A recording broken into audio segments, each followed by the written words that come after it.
Hello, everyone.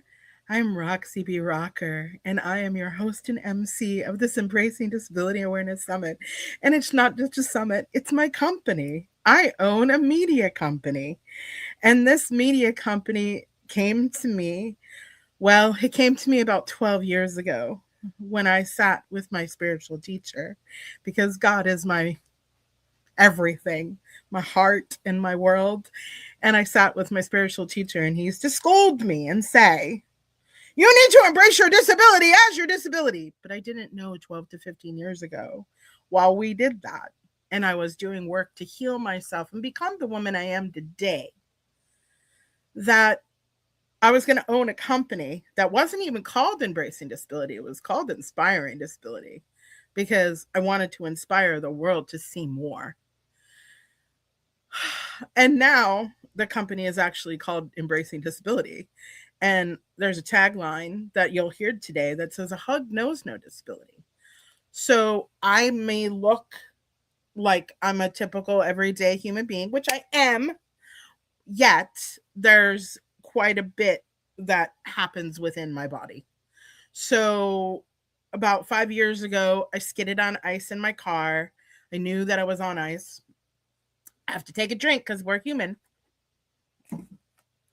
I skidded on ice in my car, and I heard them kept on saying, "Be careful, it's your neck. Be careful, it's your neck." I'm laying in an ambulance.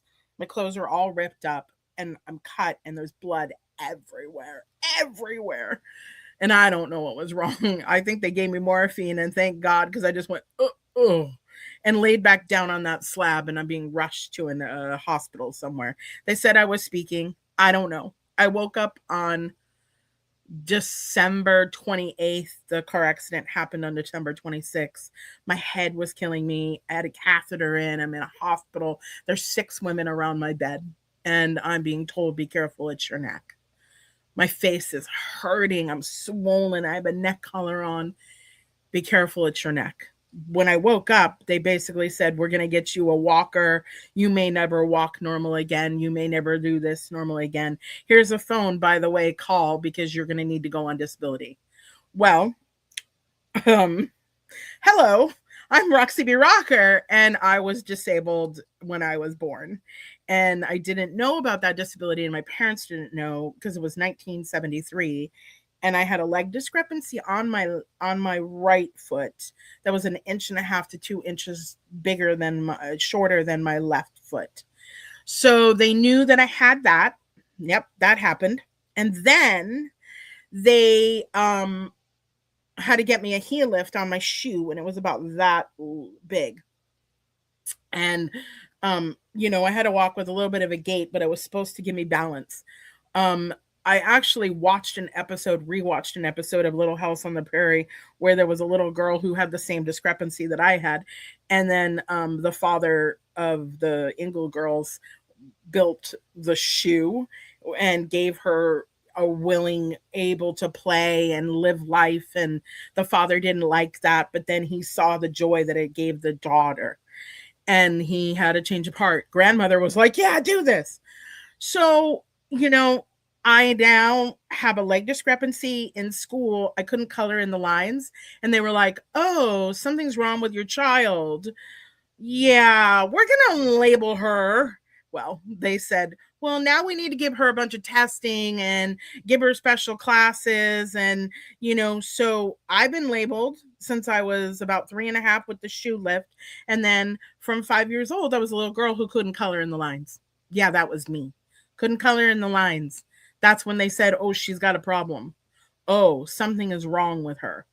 So, sometimes you're accepted and sometimes you're embraced, but sometimes you're not. And so I moved to Arizona, where the wild west, and they were the cruelest that you could be.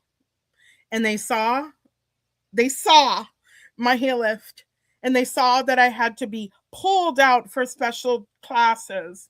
right? And so now I'm told I'm labeled, I'm dumb, I'm this. So by the time I'm like a 9, 10 year old child, I am now told that I really am not a functional human being and I can't really live. Then I go home and I'm told the same thing. Oh boy, how wonderful. My brother hates me and wants to beat me up all the time, possibly even harm me, and he did.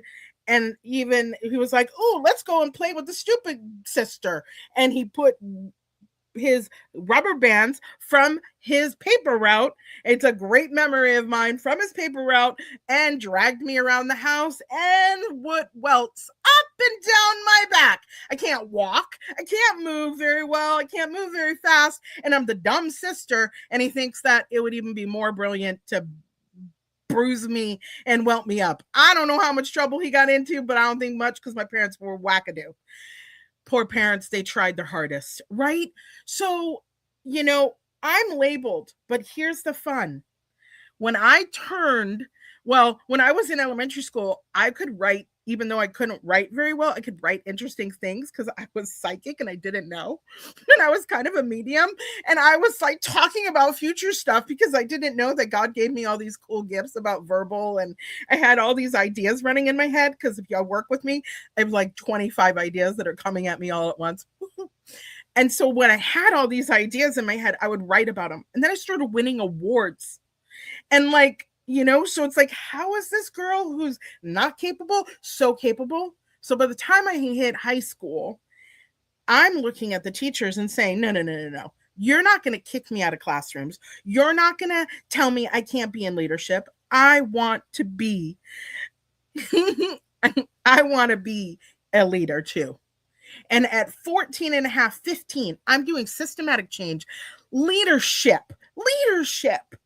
And I'm talking about being a human being while you're all telling me, no, you can't be that. We can be everything. I became a community relations director where I actually helped people with disabilities who had spinal cord injury, mental health, get programs, get all sorts of services because I could. And I have talent. That's the whole thing. We think people with disabilities, because we see a certain way, is limited. We could be limitless if you included us into societal ways. And don't say, oh, you're not allowed here and you're not allowed there. You do this when you can't even get into a restaurant and go to the toilet. You do this when you can't even get onto that high top chair. But I wanted more and I wanted more for others. So when I hit that head and I hurt my face, I had this download that this program was going to happen. And it's here and it's today. I have a magazine. You're going to hear from my marketing person. You're going to hear from my coach. You're going to hear from my colleagues. I have a magazine. I wrote in some books. I've made coloring books that are coming. I have a confidence journal. I have a TV show on another platform. And Barbara and I are going to have a big reveal for you in a couple of months. And I'm having my first summit today. Because you know what? Barbara and I planned this summit on our own together, working really hard. And here's the thing. It doesn't matter if you're labeled. It doesn't matter if you think that this person is not qualified. Even recently, people told me I was a gaslighter. I should have no business talking about my disability. Why? Because you can't see it. You can't see my learning disabilities. You can't see my leg. You can't see the surgery that they did and hurt my leg. What? You can't see it and you don't understand that it might take me a little while longer. It might take me longer. You guys might get all a little bit overwhelmed because I have so many ideas and creativity. And how does that all happen? But look at the creativity that has happened here. Look at the creativity that's happening in the world, right? That despite people rectifying, telling me how to live my life, telling me that I couldn't do my life, I live my life now. Thank God. Because if I didn't, I wouldn't be a massage therapist. Oh, yes, I became a massage therapist and I do therapy work. And it's amazing. And I have an intuition that I can feel pain on people's bodies and I can get you through that. It is truly amazing. So the point of this is see disability differently. There's a link at the bottom because there's a cool company called No Limits Media. They literally gave me the opportunity to collect donations through them being my fiscal agent. If you could find it in your heart today to donate, if you could find it, we're going to be doing some amazing programs with people with disabilities so they can see more and believe in themselves like I did. There's more to that story about how I got there and who helped me. And we'll get to that at another time in another future. But I bless you for being here. Thank you. Thanks you for hearing my story. And let's continue the show. This is going to be great today.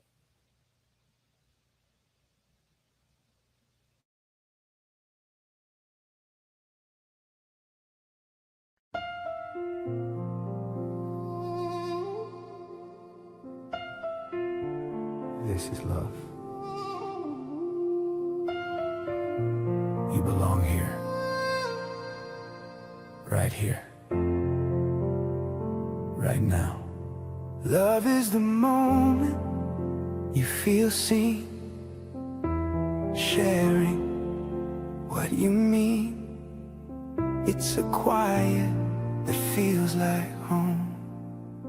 You feel held wherever you roam. It's a breath that fills your chest, a shining light that brings you rest. This is love, a heart open wide and steady. This is love, meeting you where you're ready.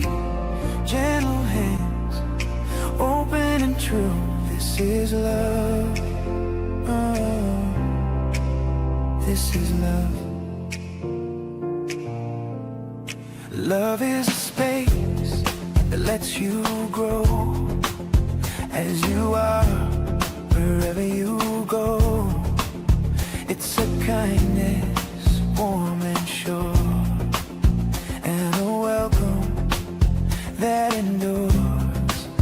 It's a voice that says you belong here, unknown and felt when hearts are clear. This is love, living here in the moment. This is love, holding grace as a promise, here and now, clear and bright. This is love. This is love. This is love.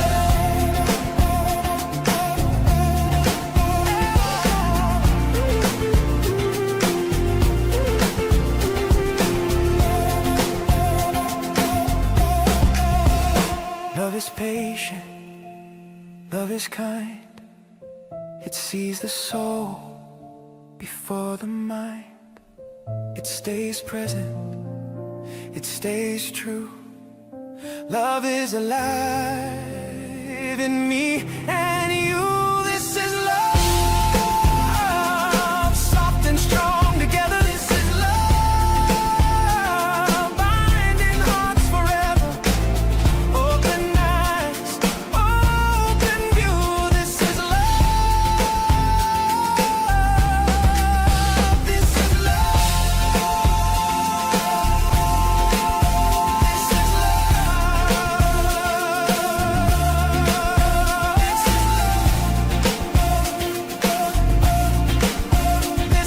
love.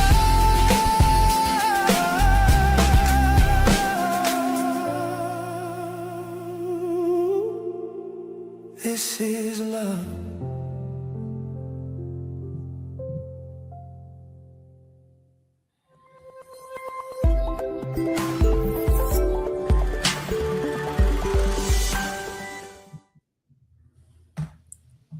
Hey, hey. Hey, hey, my sister friend. Welcome to the Embracing Disability Summit. You know how many times we talk about these things and we're here? We have so many conversations. I know, right? She's my marketing They're all manager. really a lot of tea spilling and a lot of treasure, you know? And and I call her my marketing genius. But today she's going to talk with me around tech and mwah, she's going to talk with me around tech and the real truth around websites. Liz, there's a lot of hustle and bustle and hug-a-bug about, or hugaboo, whatever they call it, around, oh my God, there's going to be a lawsuit. And if you don't put together a website that's accessible, somebody with a disability is going to sue you. Now, I'm disabled, and I know that you know how to put together websites pretty brilliantly. And Thank I don't think you. my website is going to be a lawsuit anytime soon. And I Well, have a disability one. So, can it you could be. share with the audience about why people have this hugaboo around web accessibility? So people, what's crazy is that I think a misconception about websites owners that do get sued for inaccessibility or accessibility issues on their website, you're not often getting sued by anybody that has a disability. You're getting sued by attorneys seeing you being slightly incompliant or non-compliant. So what's really crazy about website accessibility is that I would say no website is 100% WCAG compliant, and that's the website compliance that Hmm. exists for website accessibility. But there are ways of increasing your compliance and best practices to implement whenever you're working on your website, like just Mhm. little things you can do to make it less maddening for somebody that does have to rely on like a screen reader or like any sort of assistive Inclusive, technology. friendly. Yeah, like you said, bringing people, keeping people like you at the Absolutely. party, you know? Right. So, exactly, because we all need to be included in the party. And what would a party be like without a Roxy B rocker in it? Way boring. That's Not a way party I boring. want to go to. You're one And of the best people everybody it's should know, irrelevant, but we're putting it in. what You are so what fun to go out to dinner with in general. Like you are I know, so right? fun out. Like Roxy here is inspiring, and that's you are. Right, But like right. out, hilarious and I'm out a of I control, am a fun dinner so host. Yes. fun. Yeah, you're out of your mind. I love it. We have Yeah, so much fun. We do. I love going out. Going out is fun. Yes. Can you also tell us why? I know I'm so sorry, but we are having a little bit of technical difficulty, and that just happens. We go with the flow and we roll with it. So, could you also tell us some great tech tips that might be really helpful for universal design, which means everyone can use it and it's not just a person with a disability? Can you give us some great tech tips, Liz? Because you're just brilliant at that. Thank you. Well, what's really funny about this is I think a really under communicated metaphor for websites is I feel like if you ever think about what like professional organizers do with your pantry, is like if you want to go get something from your pantry in your kitchen, if you don't know where the snacks are or like the spices are or the pasta or the beans, it's going to take you a really long time to make dinner. So, like, if your website is akin to a very messy pantry in that things are Mm. not labeled, things are not organized, it's kind of like a circus and nobody knows what to click or what to do. That it can be that intuitive, like, as far as like when you're thinking about accessible design, as just thinking, how do I organize and label things as neatly as possible so that way it's just easy for everyone. So you don't even have to think, what disability am I compensating for? It's nothing Mm. like that. It's more about how can I label everything? How can I make things really, really tidy so that it's really easy for people to get what they want? Brilliant. If you could give us a gift of something, right? That would be great wisdom, great knowledge for people to carry with them Yeah. today. What would that be, my darling? Well, I think in the way of accessibility on your website, this is a really simple one. Mm, Rather than saying click here, like people always say click mm, here for blah blah blah, click here for blah blah blah. If you don't say what it's for, it's a mm, non-descriptive link. So having not vague links on your website and also limiting your menu to 7 items is a really good tip. That's just also because, back in the day, in the before times, phone numbers used to be 7 digits. And so if you think about those before times, that also correlates to the number of items that we remember on a grocery list psychologically before we start to forget things. So then when you look at it in terms of website design, which is really just organizing content, if you limit your menu to 7 items, it's going to be less likely to overwhelm somebody's brain. So that way they don't have to keep choosing and thinking, where do I belong? Where do I belong? It becomes more like, oh, it becomes easier, and not using clever words. People get like, they want to name their blog like the Magic Kingdom of Wisdom of, just stop it. Just call it a blog. Like, why? It's just got to stop. So less cleverness. I always say clarity over cleverness wins every single time. Creativity. Yeah. Let it be easy. I like things with ease, especially when we're thinking about having inclusion and having adaptability. I like things that have ease. I think that really makes it really absolutely wonderful and helpful out in the world. And it cracks me up when I like always hear, oh, if you didn't do it this way, it wasn't the right thing. I think, if we at least even put it together and we have something out there, there's inclusion can always mean an adaptability and accessibility. There's room for improvement. Always. You're never going to be 100% accessible, but there's stuff you could do every single day to increase your website accessibility. Because a lot of times it's hard for website owners or business owners oftentimes to keep a pace with making sure every bit of content is accessible. So that's why I also, a lot of times to my clients, will recommend a company called Roxy B, which is like, it's the lazy website owners accessibility tactic. But basically it ensures that, if you have like a spot on your website that you forgot to take the extra steps to make it really, really accessible. If you get Roxy B, which is spelled ACCESSIBE, and you can learn more about it at lizteresa.com/accessibility. It will, it's a service that adds different utilitarian functions in order to improve the color variation on your website, because there's such thing as like hard to read text on top of a different color background. Like, you want to make sure that it's meeting like an easy on your eyes color ratio. Like, a lot of times dark backgrounds are hard with people with like astigmatism even, so having all of that be part of it. I mean, even when I'm designing websites for older adults, which I like to call older adults and not senior citizens, because sometimes they don't like that.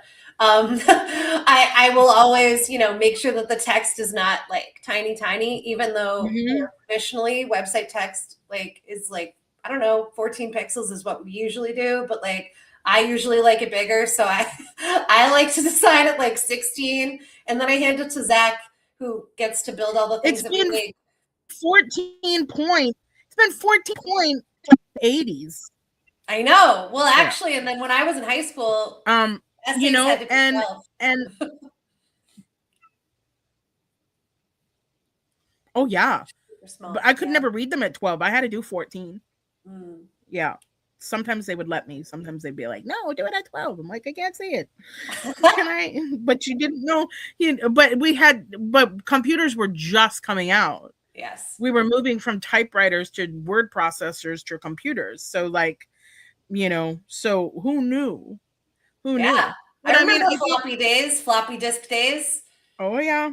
I think that we have come a long way. I think that there is still more to do, but I don't think that we have to have the fear base. No. Although I do know somebody that got sued. So people do get sued. But it wasn't my client. They ended up coming to me out of desperation, and there is an attorney that I now know in the state of Massachusetts that can assist somebody that does get sued. So it does happen. But when it happens, it's one attorney that's suing like 1,000 small businesses at once, and it's just winning a bad lottery. Like, if you do get sued for it. But also, I mean, I think best practices, they'll never keep you from getting sued, but it'll make you a better person. And it's important. I mean, you wrote an article the other day, and I know I don't want to take up all the time, but Roxy, you wrote this article the other day about AI and disability, and you said this thing in it that I think is really important. Well, what did I say? You said, I loved it. So I'll tell everybody what you said, but you said it's really what's one of the problems with AI is that a lot of the people at the table, I mean, AI is really just what engineers are putting into it. It's really just a collection of, it's a data set. But if disabled voices are not part of that data set, Yes. or if they're not the ones choosing what am I telling the AI is important or is of value, then the Yes. AI is not going to have that as part of their equation when they're delivering solutions or answers, which is why AI data has so much algorithmic bias, which is really just, they're biased because they're just based on what other people have put into it. So that's why you said it's really important for disabled voices to be at that table and ideally Correct. in the room, being Right. the people doing it. Yeah, because otherwise everything is biased. That's why, you know, we need to use so much discernment, not just with the website accessibility stuff, but with using tools like that, which can be great tools for assistive technology. I see that there's so much potential in the world of AI for assistive technology, but only if disabled voices are the ones at the table coming up with the ideas or even saying, yes, I like this, or no, I don't. And super important Yes. because, when, like I was saying in my origin story, that, I wasn't allowed at the leadership table. They were saying, no, you're not allowed to be here. You're going to slow us all down. No, we don't want your input, and I'm like, why? What did I do wrong? Mm. Where did I go wrong? How did that not work out? And I think that that is like super duper important. And I don't know how, I don't know how and why that it's still a problem that people don't do that. Liz, this was delightful. I really appreciate your tech tips. I hope that someday we'll have a tech summit with lots of people talking about tech things and That'd be accessibility fun. and accommodations. Yes. So thank Coming you up again. next week. I'm just kidding. No, not next week. Thank you. But Thanks in the for having me. future, very near. Yes. Again, we have the Support Embracing Disability link. If you could please go to that link and give some kind of love today. We have a lot of programs that we need to build, even fashion and accessible opportunities for people with disabilities to build confidence and grow in their speaking ability. Um, Thank you again for your time and thank you for being here. It's so much appreciation.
Well, hello, and thank you so much. I'm so glad that you've returned. And I have a lovely next guest. Her name is Kate Powers, and she is an educational specialist. She works in the Boston School District, and she does so many other wonderful things. And she's an author of some incredible children's books. I am not going to be interviewing her, I am going to let her take the floor. Thank you so much, Roxy. It's so exciting to be here. Thank you for inviting me to be a part of Embracing Disabilities Awareness Summit. I am Kate Powers. I am an educator in Boston Public Schools. I've been working in inclusive classrooms for 10 plus years. But really, my journey in understanding disability and inclusion began as a child. So I grew up in a home where my maternal grandmother lived with us, and she lived with us because she had been suffering from osteoporosis since her 20s. And so by the time I was born, when she was, in her 60s, late 50s, she was no longer able to, and hadn't been able to, navigate the world as a able-bodied being. She was usually confined to a wheelchair and spent months in the hospital. And so that was normal for us growing up, to have that as part of what our day-to-day involved. It involved a wheelchair. It involved living in an apartment in the city. We're in a triple decker, and so on the third floor. And so understanding that she did not have access to the world. She was not able to climb the stairs, and she would be carried out when it was time to go to the hospital. So that's, my earliest experiences. Then I had experiences with invisible disability. My grandmother's physical challenges were very obvious to the world. Then growing up, understanding that some of the people that I cared about in my family struggled to read, struggled with attention, struggled in other areas. And so seeing how people treated that invisible disability, the, dyslexia, ADHD, what we, kind of call reading-based disabilities and neurodivergency. And so those experiences shaped how I understood how the world perceives and interacts with. And then I became a parent, became a mom, and my understanding of both of those things became very different. Now, both of my children are able-bodied, but they experience the world in a very different way. And so having those experiences as a parent allowed me to see the side of the challenge that I had not yet seen. Yes, I knew my grandmother struggled. Yes, I knew people in my family struggled with reading, with the way they were treated, the names they were called. But to see a 2-year-old, a 3-year-old, my 4-year-old struggling to navigate the world and to be completely overwhelmed by it, and what that overwhelm looked like. That overwhelm would completely hijack my son's system and take over and put him in fight or flight. And so as a mom to this young child, I was always concerned about safety. One of the, moments I remember most as his mom, and where I really became an advocate in figuring out what he needed to be safe in the world and to be to function, to experience the world. We were in town in Boston, and we had gone to a family lunch. There was a gang of us at PF Chang down in the theater district. And again, because I'm human, I need a sip of water. We had a lovely lunch. We're leaving PF Chang's. I did not realize that PF Chang is basically soundproof. When you're enjoying your dinner or lunch there, you're not aware of the sound and the hustle and bustle of the city. Excuse me. When I opened that door with my 4-year-old, We were hit with a wall of sound. It was now dusk. We were hit with a wall of light. All of the cars now had their headlights on. The theater district had lit up. And I watched in a half a second my son's face change. You could see the shift of his brain through his eyes and his facial expression. And he bolted. Uh, he bolted like a wild animal fleeing from a hunter. And I caught up to him right before he hit Tremont Street, going full tilt, full speed. He did not see cars. He did not see the traffic. He did not see anything. All he was trying to do was escape. So I was able to grab him. And the people around us, they didn't really see what happened before. And so they just think that I jumped on top of this kid. And so I kept saying out loud, John, it's Mom. I'm just trying to keep you safe. You can't run into traffic. And because I understood that the people around me didn't have the same understanding of the experience of what was happening that I did. So then we spent the next 2 hours sitting on one of the park benches in Boston Common because he took that long to decompress, to come back to his self. And all of this to say that I entered my education career showing up, having these daily life experiences as a mom. And it shaped my understanding of what can be a root cause of things. A lot of times when we think about access in a classroom, it's about academic accommodations, it's about accessibility, as we heard from Liz and Roxy, around technology, around font size, around having a speaker. There's lots of different ways, making space for a wheelchair. And while universal design for learning is all of those things, it is also having routines, having an understanding, having systems in place that allow children with invisible disabilities as well as with visible disabilities access. A child that has been hijacked by anxiety, by their nervous system, by whatever number of things, trauma, it doesn't matter.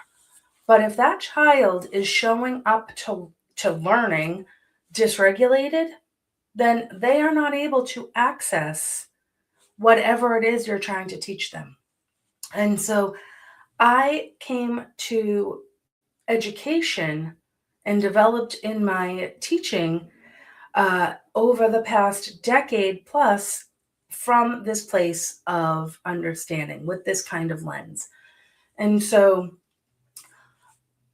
I encourage other folks, other educators, but really to show up with curiosity as opposed to judgment or criticism. And so not every child that is behavioral or having a behavior or exhibiting a less than desired response is just trying to give you a hard time. Oftentimes, they're having a hard time, and it is our job as the caregiver, as the adult in the room, as the educator, to really make space for that child to come back to a regulated state. The brain, whether you're a child or an adult, if your brain is hijacked, if your nervous system is dysregulated, you do not have accessibility to the part of your brain where learning happens. And so emotional state matters because emotional state is attached to how your nervous system responds. Fight, flight, fawn, all of that is directly related to how accessible your brain is to learn. And I would encourage, as we're navigating the world, there's a lot more talk around neurodivergence, being neurodivergent, understanding people who have a form of neurodivergence. And what that really can look like out in the greater world is curiosity. And I don't mean go up and ask, hey, are you neurodivergent? I don't mean that. I mean, instead of coming from a place of judgment, come from a place of, huh, that's too bad they're having a hard time, right? A child that is having a meltdown in a public space is not, maybe it is because they want the Oreo, the toy, the cookie, whatever it is. Maybe it's not. Maybe it's that their system is overwhelmed and they're struggling. And that family could use some understanding and grace. And so that's really what I show up with, is curiosity. And so I've taught many, many, many different versions, what people would say, of students with disabilities. And what I do is show up with curiosity. And what I look for my own children and for my students, is access. What's the entry point? What's, kind of the problem to solve is access. And so I use it as a puzzle to be curious around how can we create the opportunity, create an opening for a child to have access to enter into our educational conversation. And a lot of times it means paying attention to the tiny little moments. Most children are not doing things for no reason. Most children, if you're watching a nonverbal autistic student play, it's very intentional if you're paying attention. So if we're able to look at the patterns of interaction with people, with engaging with classroom materials, if we are tuned into the way that they communicate, because if we are able to understand that children are going to show you that they are paying attention, they are not wanting to not have access. They are there with you.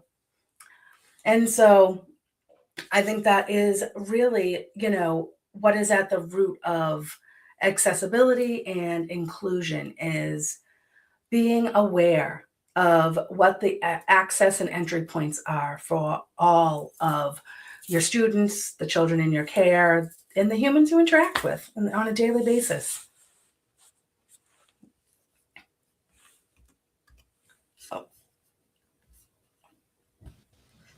Kate, this was really impactful, and I really truly appreciate how much you poured into the community. And hopefully, this could really help some families and some parents, and even just human beings in the world where we're trying to break down societal norms. The other thing that I want to do is say thank you so much to you, because you were a sponsor of this wonderful event. And we want you to talk about the 5-step process before we move on. Sure. Yeah, can you talk about that book really quickly? Absolutely. So I am an author, as was noted, and so I do write children's books, and I also write for women who are coming through hard times, based on my own experiences. And really, it's just good practice for anyone looking to make a shift in their life. And so the 5 steps to reset is around being able to identify where you are in your current situation in an honest way, Okay. which is scary, right? And so that's the work that I do, is I support usually women in creating a safe space and holding the container to take that deep dive look. And then understanding what your core values are, right? Because if we can understand what really matters to us, what speaks to our soul, what speaks Mhm. to what we connect with the world, and what matters truly at the root of things, then making the connection between what is current in our life and where they tie into our core values, and then setting some boundaries around where if you're not experiencing your daily parts of your daily life and that are connected to your core values, there's going to be some struggle there. There's going to be some dissatisfaction. Where And do they find this book? this is available at katepowerscreates.com/5 steps. You have been wonderful as the rest of our speakers, and I think this summit is going very, very well.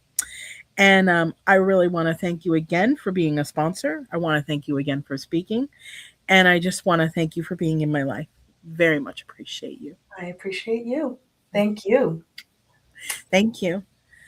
Okay, we're moving on in our Embracing Disability Summit, and I hope you're enjoying this morning very much and to the afternoon. Wherever you are in the world, it could be morning, it could be afternoon, it could even be nighttime. But thank you for tuning in. There is a link down below. We're going to talk about that in a little while. And our next person coming up is a recorded wonderful story from Sheldon Crocker, who is an inspirational author, and he does a lot of transformative work in the disability world. We are going to be sharing his story, and we thank you again for tuning in. We're so happy you're here. Hello, hello. It's Roxy B Rocker, and we are today at the Embracing Disability Awareness Summit. Thank you so much for tuning in. We have an amazing guest. We've met online and we've had some chit chats together, and I am just so grateful to know this gentleman. And I'm going to introduce you to Sheldon Crocker, and he is going to share his amazing story. And if I messed up his name, he will correct it for me, because with my brain injury, sometimes that happens. So, Sheldon, welcome, and thank you so much for choosing to be here. Will you please tell the audience everything that they need to know about you? Thank you so much for having me here. I believe we should all embrace our disability. I started off by saying that I do not have a disability. I have disability to overcome obstacles. I have disability to succeed, and we all do, if we believe in ourselves. So you'll never be more than a disabled welfare bum. These are the words my father often told me growing up. Words like that can stay with a child for a long time. They can make you feel small before you even know who you are. And when those words are spoken over a life that is already marked by visible challenges, it becomes very easy for other people to think they already know your future. Thank you for having me here today, tonight, this morning, whatever time you're listening. This morning, whatever. My name is Sheldon S. Crocker, and I want to share a portion of my story that begins when I was very young. I was born with a physical disability called arthrogryposis. My body moved differently from the beginning. My joints were affected. My muscles were affected. I'm not physically able to raise my arms above my chest. When I was younger, the doctor told my parents I would never walk, but I completed a 10-mile road race. Doctors thought I would never walk on my own before I was even old enough to understand what that meant. Limitations were already being placed on my life. I had braces on my legs and a bar between my feet, connecting both shoes until I was about 5 years old. While other children were running, jumping, and climbing, I was learning movement in a very different way. I learned to walk by putting my back against the wall and sliding along. To get downstairs, I had to sit on my bum and bop my way down the stairs because I wasn't able to walk down the stairs, down one stair at a time. At the time, I was not thinking about resilience or inspiration. I was simply trying to get where I needed to go. I was simply trying to live. But when I look back now, all these years, many years later, I realized something important was already beginning to be built in me. I was learning that just because I could not do something the usual way did not mean I could not do it at all. So that's something I believe that we all need to recognize, is that we might not do things the same way as other people, but there's always a way to do things. It meant that we have to find our own way. I mean, I had to find my own way. The lesson became one of the most important lessons of my life, actually. I grew up as an only child in a small outport community in Newfoundland, Canada. And being different did not go unnoticed. I was the only person there with a disability, and I was picked on, bullied. I knew what it felt like to be looked at before I was understood. I knew what it felt like to be noticed in the wrong ways, not the right ways, the wrong ways. To just see my disability. But even then, disability was teaching me things people could not always see. It was teaching me patience. It was teaching me creativity. It was teaching me adaptability. It was teaching me how to keep going. You know, when I was 4 years old, I had surgery to permanently bend one of my arms. This arm, my right arm. Might be left on your screen, but yeah. The surgery helped me to do simple everyday things that most people take for granted, like feed myself, wash my face, brush my teeth. Get my other arm straight, because to open doors and things like carrying groceries. It gave me more independence, but it also led to something unexpected. My arm happened to be permanently bent at the right angle to hold a pool cue. So I played pool using just one hand, and it's permanently bent that way, so I was naturally good at it. I remember telling my mother, "Mom, I might not be able to play games like other kids, but I promise you one day I will be the best one-armed pool shooter in the world." I wouldn't say, but I've won a few trophies playing pool using one hand when I was told that I wouldn't be able to do nothing for myself. That moment meant a lot more than just a game. It was one of the first times I began to understand that ability can still exist where other people only see limitations. It was one of the first times I began to feel that disability did not and does not erase possibility. So I practiced. I practiced every day, actually. I worked on my stroke, my holding the pull cue. I kept at it. I got laughed at. I got mocked. But, I kept going. And over time, I got very good. That mattered to me because it showed me something I would carry for the rest of my life. What people first see is not always the truth. That's what I find about disability. People may see your disability, but they don't really get to know you. They see what they want to see. Mm-hmm. Too often, people look at a disability and stop at what looks hard. They stop at what looks different. They stop at what seems limited. But they do not always see what can be built underneath it all. They do not always see the problem solving, the determination, the patience, the creativity, the quiet strength, or the courage that grows from having to find another way. And that is one of the biggest messages I want to leave with people today. Disability is not inability. Doing things differently is not the same as being less than. A person with a disability deserves fairness, dignity, opportunity, and a chance to be seen for who they are and what they are capable of, not just for the challenges people notice first. So as I got older, I kept carrying the lesson with me. I kept finding other ways. I did not let disability define the whole story of my life. Today, I'm an author of 3 books. I'm a speaker. I have built a business, Crocker's Transformative Thinking. You can see my 3 books here behind me. I created a self-paced online course on the platform called Thinkific. I have spoken to audiences, traveled on my own across the wide Atlantic Ocean to Ireland when I wasn't supposed to be even able to walk on my own. Here I am on the other side of the world on my own. And used my voice to encourage others. None of that means the road was easy, because it sure wasn't. But it does not mean that limits others placed on me were never the full truth of who I was or who I am. So when people look at someone with a disability, I hope they will look deeper. Look beyond the first impression. Look beyond the visual challenge. Look beyond the stereotype. Because sometimes the very place where people expect weakness is where strength has been growing all along. That is the portion of my story that I want to share with you today. So that's just a very brief story, and that's what I'm sharing here.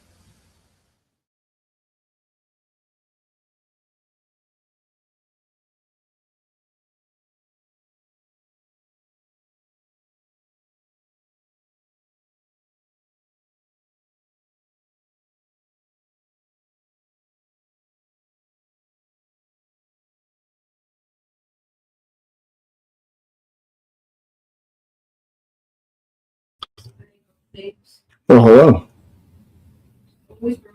How's it going? How's everybody? I really oh, there I am. Now we're together. You and I have known each other for a while, and now I'm part of the Unleashed community. Blue and green live on forever. And things are happening. I can't wear these t-shirts. You got to make me a dress. Do something bedazzled, you know.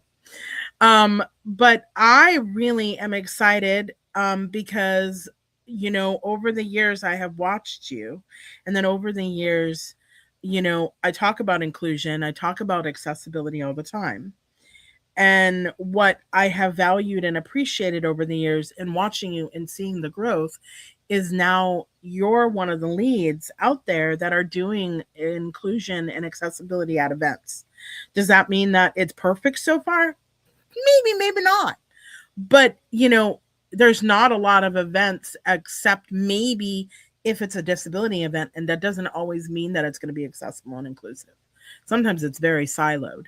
But what I love, and even about our mastermind that's growing, is that inclusion is actually happening. So I'm going to have you take it away, unless you feel more comfortable with you and I chit chatting. But I'm going to have you take it away and really talk about why you felt inclusion was even important and why you have made it a valuable part of about your events and when you're doing event planning now. And Well, Rox, I love you being with me. Thank you. I appreciate you. And I love you being with me. So you can stay, you can go, you do whatever. This is your show. You know what I'm saying? You can do whatever Come you on. want. We're here. This is your world, man. We're just all visiting. You know what I mean? So, one, can we give it up for Rox? I'm sorry, I call her Rox. For Roxy. They all do. For putting, okay, good. I was like, hold on. For putting this on, taking the time to do this, her and her team, to pour love into people, to give people a platform to be seen, right, and heard. Some of the things I'm going to talk about here in a minute. Wow, you guys have real buttons. Scared me at first. I was like, oh, that was a lot of applause when we get other events. Reset over there. Right, I get nervous. Don't surprise me like that. But big ups. We put on some events, so to do this, to take the time, energy to do this, just to help people, just to inspire people, to show love to people. Man, that's one of the greatest acts humans can do. It's to inspire, right? Service. And by doing this, you inspire others, and that's huge. So because you're living your dream, someone else is going to try to live theirs, and that's dope. That's a beautiful thing that we can give others, and you're doing that today. So mad love for you, appreciation, and congrats for doing this. This is something your brand now will live forever. Right? Well, the first time you ever met me in person, what was I wearing? A neck brace. At an event. Yeah. Yeah. The first time Michael ever met me in person, he met me with a swollen face and my neck brace on. And right. then and you asked a question for 45 minutes. I did. No, I'm kidding. I'm kidding. And then I showed up at his event. Maybe it was my first year. I think it was my first year. Mm-hmm. Showed up at his event 3 days later. 3 days later, after they allowed me to take the neck collar off. I'm hobbling around Movement Maker Live, which is their professional development speakers program that they do most years, and might be coming up again sometime soon, next year maybe. And and I was there, and his staff accommodated. But then after the years, I watched it get different and better and change. And Michael, how many people with a disability do we now actually have in our community? Almost 5, if not 6. Right now, I want to say like half a dozen. Yeah, like a half a dozen, right? Mm-hmm. Yeah. like there's 6 people inclusively in our community that are all people with disabilities, and we're adapting and we're all doing our thing. Like, yeah. Yeah. I mean, think there's over 70 people in that mastermind, right? Yes. And you guys lead, you guys give opportunities, Mhm. you guys educate, you guys pour love, right? There's not like the separation. We're one family. And that's Mhm. why it's called the family. It's we're not interested in everyone. We're interested in the right ones, right? And the ones with the right heart. I would say it's a heart game. And with the right heart, we can rock. You know what I'm saying? With the wrong one, just stay clear of me. Um, and one of the things, talking to you, talking to Mike Martin Hummel, all right, and now the rest. You guys are some of the early ones that jumped in. Yeah. Now we're having more. Um, One of the things I remember you guys saying was, a lot of times we see a stage we can't even get on, Yeah. right? And I have to hobble up there. right, and that stuck with me because like we have our events to inspire, right? We have our events for people to go live their dreams, their purpose, their mission, right? That's the purpose of it, right? To grow, to get better, and to learn some of the principles, strategies, and tactics to increase your movement, whatever your movement is. And if someone there can't see themselves on that stage, we didn't do our job. Right. So one of the things we want to do is everybody feels different and acts different when they feel seen and heard. Yeah. Right. And felt. What I wanted it to was to make everyone with the right heart feel seen, heard, and felt. Right. I hate the phrase, don't be the smartest one in the room. I hate that phrase. I hate that quote. I think at all times you are the smartest one in the room and you are the dumbest one in the room at all times. Right? There's things Roxy can teach me that she is way ahead. Right? Like brilliant level. And I'm like novice level. Right? And she can teach me these things. And that means I can learn and gain ground because I'm willing to be open for her to pour into me. Right? For her to do that, she has to feel like that it matters, that she's valued, that she's cared for. Openness and vulnerability are two of the ways we're going to change the world. They have to happen for it to happen. How can someone do that if they're not part of it, if they're not cared for, if they're not poured into, if they're not loved on, if they're not shown they have the same opportunity as anybody else? And anyone that gets in our room, I want them to know they have the same opportunity as anyone else in our room. We don't do a big separation thing. There's not like the big names and the no names. Like we don't do that. Right. We're all there. If you speak at one of our events, you stay for the event. You don't hit and run. Right? Like you connect with the people. I mean, even names that have been around doing it at really big levels. Yes. Like Trent Shelton. Yes. I mean, he was there for like a day, right? Because we don't let that happen. You don't come and just speak and run. You're never bigger than the room. The room is always the most important part. And that's because the room is the people. And when you actually care and you take the steps to show people you actually care, in response, they're going to care back. And that's what we want in our community. And, I've been to at least 3, if not 4, but I've been to 3 of them, right? And when you're in that room, there's something different going on. People are interacting, looking at each other. And even when you leave, it's fascinating because you didn't know the impact that you actually made while you were in the room. Because people are like, oh yeah, I was watching you. I was like, they're like, oh yeah, you're really authentic. You don't lie or hide about who you are. And I mean, and more than once that has been poured into me. I've not been on that stage yet.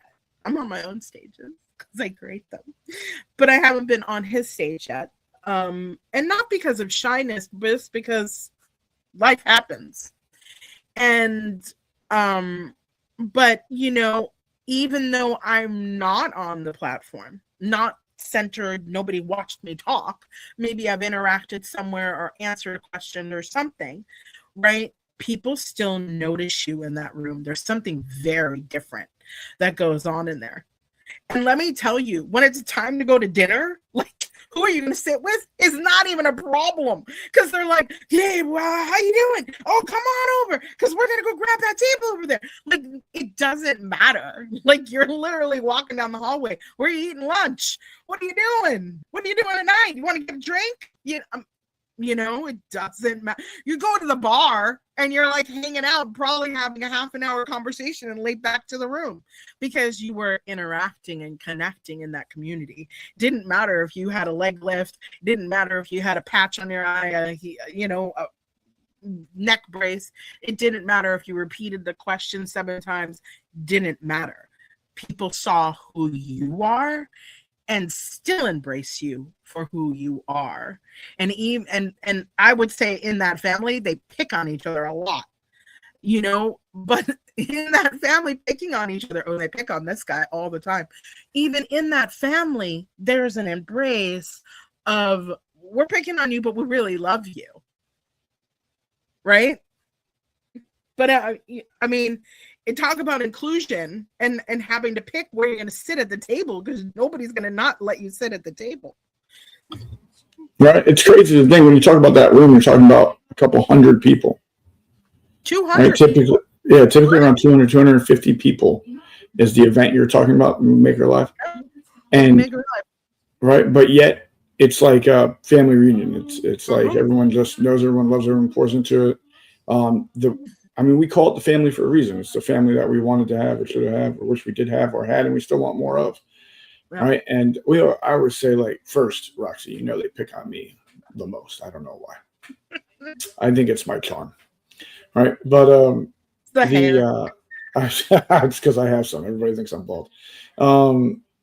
I say this, me and a couple of my buddies been like this our whole life. We can make jokes about one another and laugh about it and have fun with it. But someone else tries to, and that'd be a problem. They're not allowed to do it. Only us are allowed to do it. Right. So when you talk about that, the connection is the cornerstone of human existence. The more we can connect, right? The more we can connect with each other, with causes, the more we feel like we belong.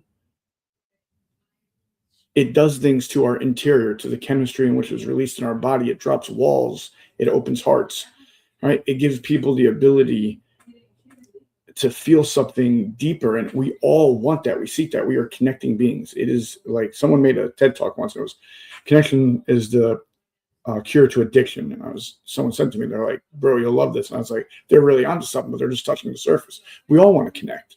We all want to feel like we're part of something bigger than ourselves, something that's important, to belong.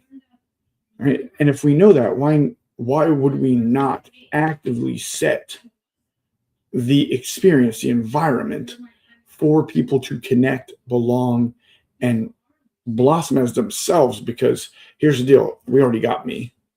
We already got Roxy Rocker. All right. We got everybody else that spoke, and we got everybody that's going to speak. We already got them. We don't have to be anybody else. We just got to be ourselves. And when we are ourselves, it gives us the opportunity to paint the piece of the puzzle of what we call life, which is the masterpiece we want to create. And the more people we give that freedom to, that often we take from ourselves, this world is going to be better because of it. It can't be worse.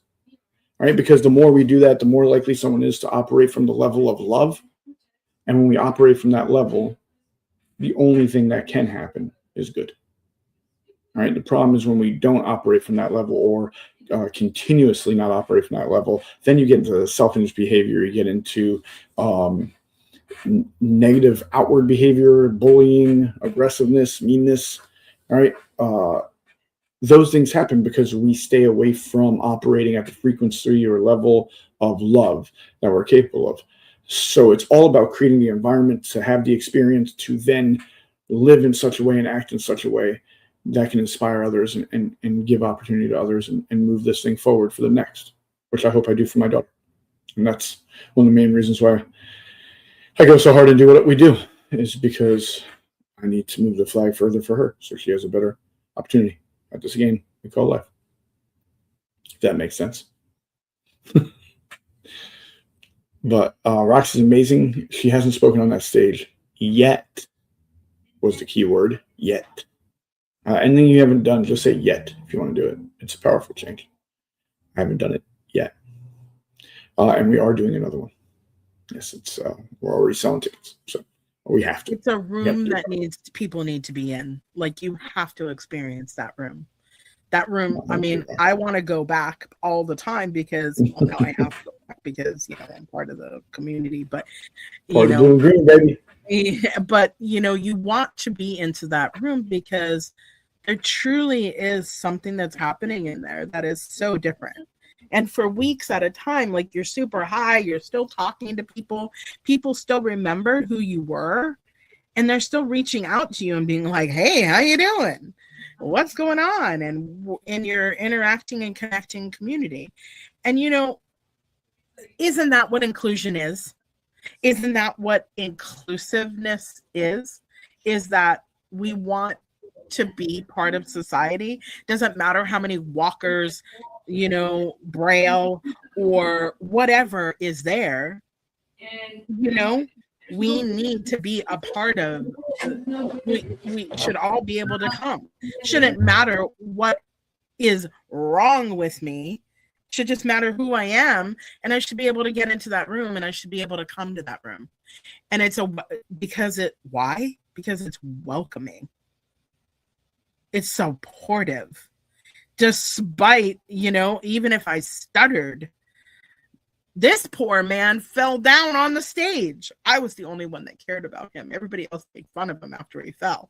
But I was like, Michael, are you okay? I'm going to work on you. But, you know, they pick on him. It's not meaning that they didn't love him, but that's the way they be inclusive to him. So that's their love language. And I did fall on stage. You should see how they pick on him. But, you know, but we want to have spaces and places that are this.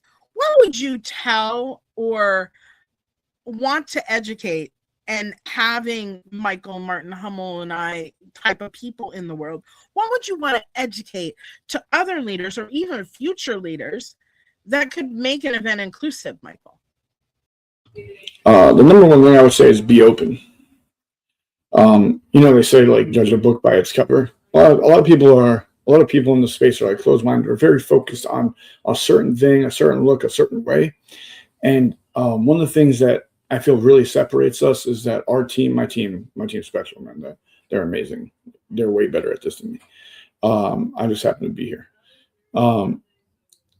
Is that we are actively seeking ways to be better, right? Like, to be open, to make the room more comfortable, to make it the environment, like we talked about, it's like a plant where this soil, how can we make this soil healthy with the things we believe create the best experience for the people that are going to be planted in it for a couple of days. So I would think be open to the possibilities and be very stern in your belief. Last year, the place we were having I'll tell you a story. The place we were having the event at, this is why we had a little disconnect from them. They said, hey, we made a mistake on the measurements of the room you're in. So we had to take the ramp off the stage. And I was like, oh, no, we need the ramp on the stage. There's a gentleman that's going on there to speak that's in a wheelchair. He's going to have to go up that ramp. And the person looked at me and said, can't you just pick him up? I was like, what? Right? I was like, this is a grown man. You want me to just pick him up and throw him on stage and be like, there you go, buddy? Right? Like, I was like, how out of touch are you that's your idea? So I was like, no, we're going to put a ramp on the stage. We're going to move to a room where we can have the ramp on the stage. And they ended up moving us to a room that we did not even know beforehand, nor have the right equipment or stage set up for that size of room. But it was more important for the environment to be set for the people than it was for us to be comfortable with our setup.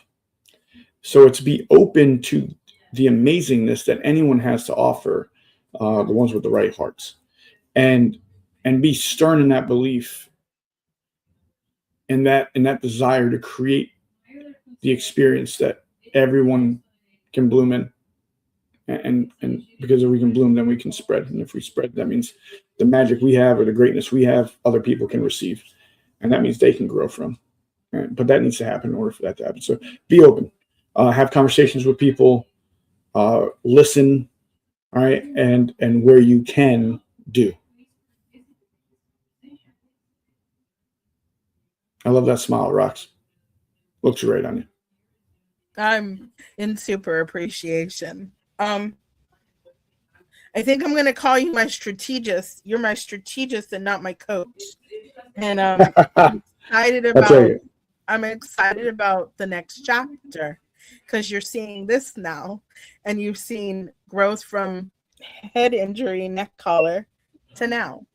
Roxy, in a year, you have made a bag, a clothesline, a fashion show, a own podcast, now your own channel, now your own virtual event in a year. Don't talk about that. Are you insane? I know. Right? Like, you have know how much you've done in a year? I know. Right? Like, you know how much you've done in a year? Mm-hmm. Like, that's amazing. People, you've done so much in this year. A lot of people won't even do it in their life. Well, thank God I'm doing it, because I've got a legacy to work on.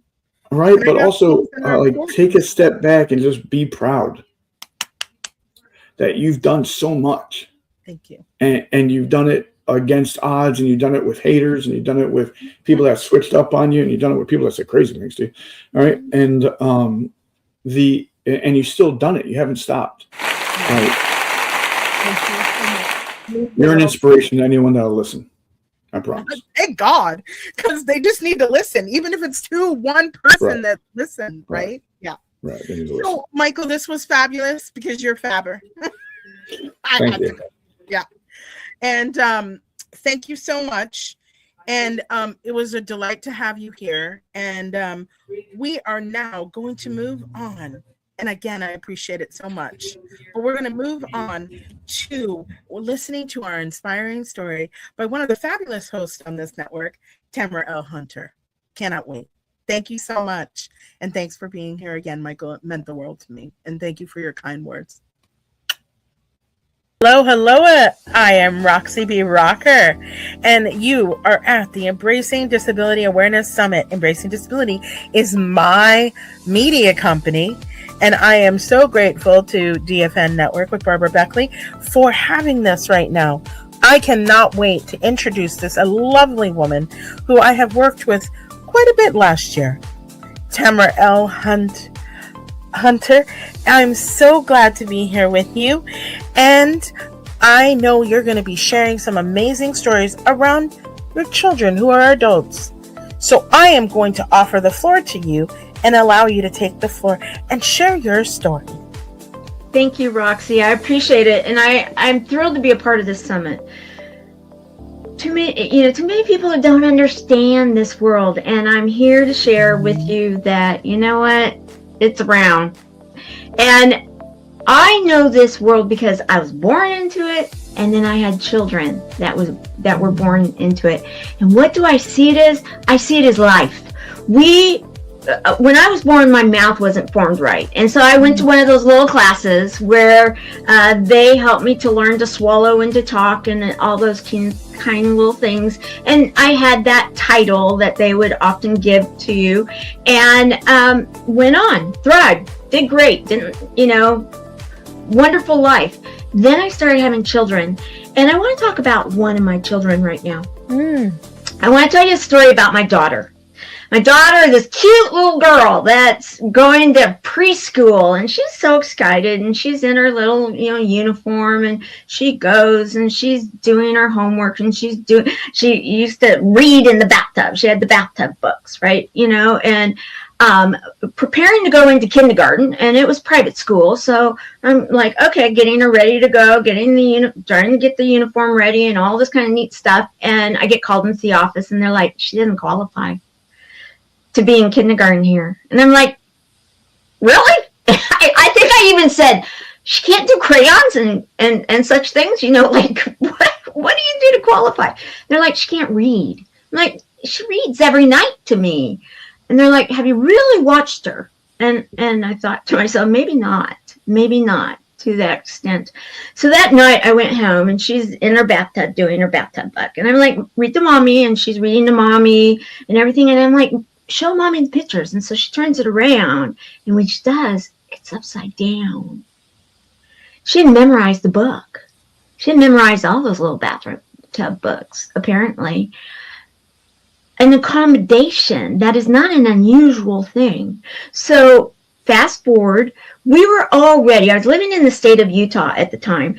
And one of the things the private school had said is actually it's a good thing because she'll be able to go into the public school system and they have more resources.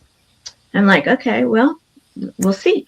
We were already a part of what they called the ABLE program up at the University of Utah because one of my other children, I'm not going to talk about, but actually qualified under the ADA, the Americans with Disabilities Act. Okay.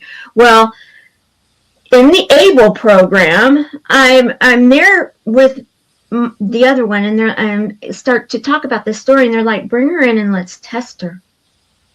And we found that she couldn't even recognize the A, the D, or the A. Couldn't recognize any letters. And they said because of all the testing that they had found, there was a good chance she would never be able to read, never be able to write, never be able to read a check. I mean, they were kind of, unless. And there's a small percentage that do get beyond it. And in fact, the person that was running the ABLE program had exactly the same testing as my daughter did. That gave me hope. She was a doctorate. So anyway, with that, so through school, I ended up making deals with my kids. And I'm like, okay, your mother's not going to get on your, if you do this, you do your very best and then some, and you throw away your trash. And that was not always an easy thing for them to do because, it's kind of easy to want to slide when you feel it's tough and such. But I was that mom that wouldn't give up. I showed up to the school board for private meetings with them, with the school board president and others. They tried to put my kids in an institution even at one time. Guess what? They didn't do it because I knew my rights. You need to know ADA. You need to write it, tattoo it if you have to. And in a really big pinch, if you qualify under it and you're in a place and something's going on, you need to say, I qualify under the ADA. They will treat you different. They have to. It's legal. That is your legal right. That is your legal right. Also, the ABLE program, I want you to write this down too, parents, because I'm here as an advocate. We need to be advocates.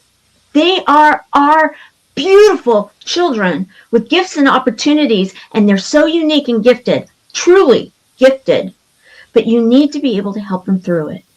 So with this, the ABLE program nowadays is ran through a program called Achieving a Better Life Experience Act.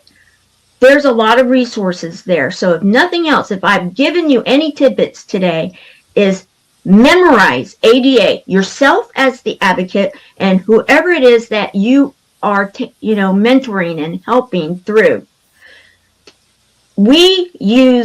I'll tell you, in my house, we didn't use the word disability. I'll be honest with you, because I saw my kids as having every single ability that they were meant to have and that they could achieve anything as long as they put their head to it, their mind to it, their heart to it, their soul to it, and their feet in action into it. And threw away their trash too. So with that, let's go on. My daughter was then in high school. She was that dutiful daughter, that bright, shining girl. She had, side note, the accommodation that she had in the bathtub, she ended up learning other ways. People had no clue that she had any kind of challenges and qualified under ADA. None. Had an IEP. None. They didn't know she had, all this toolbox of a team to support her, because as an advocate mother, I knew I needed to be the mother And I knew I didn't know what her team knew. So I found the very best team I could to give her every single opportunity that she could have. So she's in high school now. She's going to a school. She has an IEP. She's my daughter, and she knows to show up.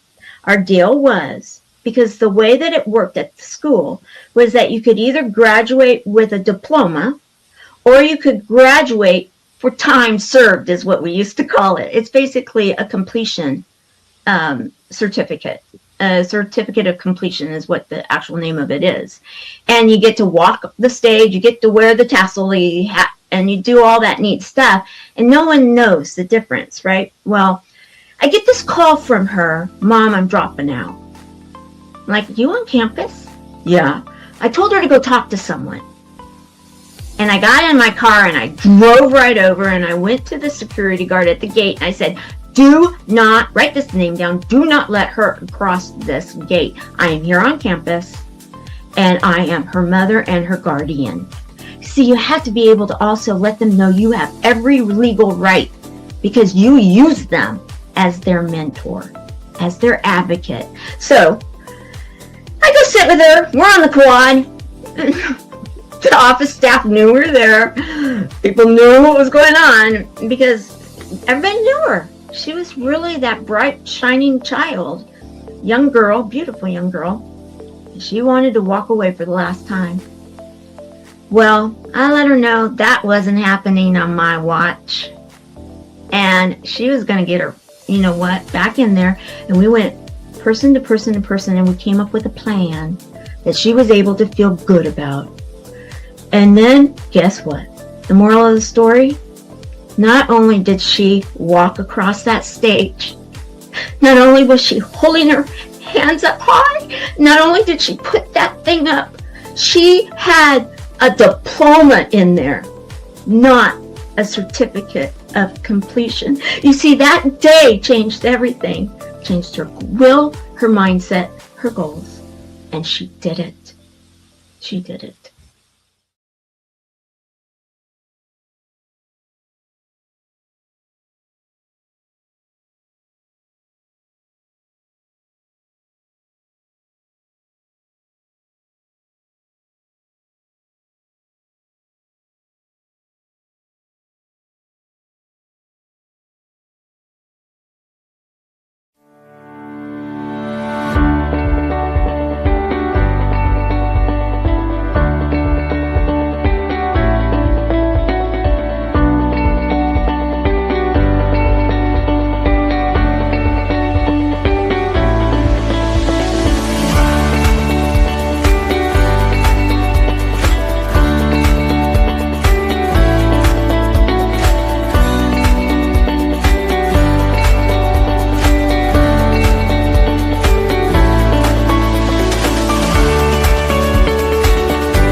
Well, hello, hello. Welcome back. Hi. Things happen, technical difficulties.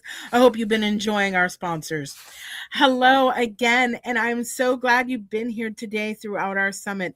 My next guest is such a uh, I brought in some of my people today because it's my first summit. I wanted to be surrounded by my support and